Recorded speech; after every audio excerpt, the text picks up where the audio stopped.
Start. अध्यक्ष महाराज, आपल्या राज्याच्या गृह खात्यातर्फे या राज्यातील कायदा व सुव्यवस्थेची परिस्थिती राखण्याबाबत सांगावयाचे म्हणजे या देशाच्या सर्व राज्यातील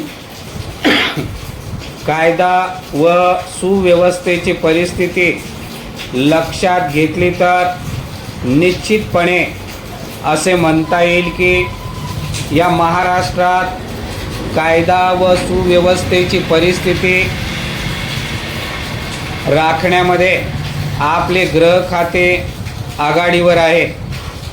हे काम गृह खात्याच्या पोलीस विभागातर्फे होत असते। या पोलीस खात्याने आपली जबाबदारी फार चांगल्या प्रकारे पार पाडली आहे, परंतु विरोधी पक्षांच्या माननीय सदस्यांना गृह खात्यावर टीका करण्याव्यतिरिक्त दुसरे काही चांगले बोलता येण्यासारखे नाही असे दिसते। या पोलीस विभागाचे काम चांगले आहे।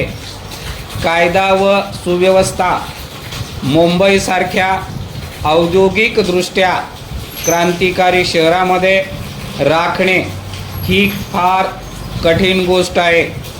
दरवर्षी लाखो लोकांची सतत आवक जावक असलेल्या शहरामध्ये कायदा व सुव्यवस्थेचे निरनिराळे प्रश्न निर्माण होतात।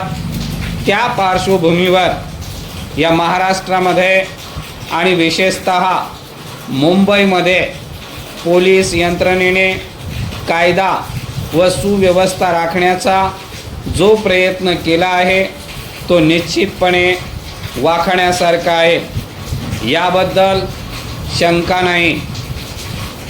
अध्यक्ष महाराज, या पोलीस खात्याच्या प्रश्नाकडे शासनाचे जेवढे लक्ष असावयास पाहिजे तेवढे नाही, हे मला खेदाने सांगावे लागत आहे।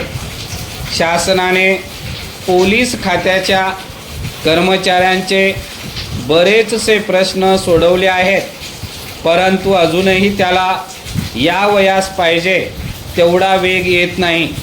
विशेषतः घरांच्या प्रश्नांच्या बाबतीत अधिक तरतूद करून जो प्रश्न वेगाने सोडवावयास पाहिजे तो सोडविला जात नाही।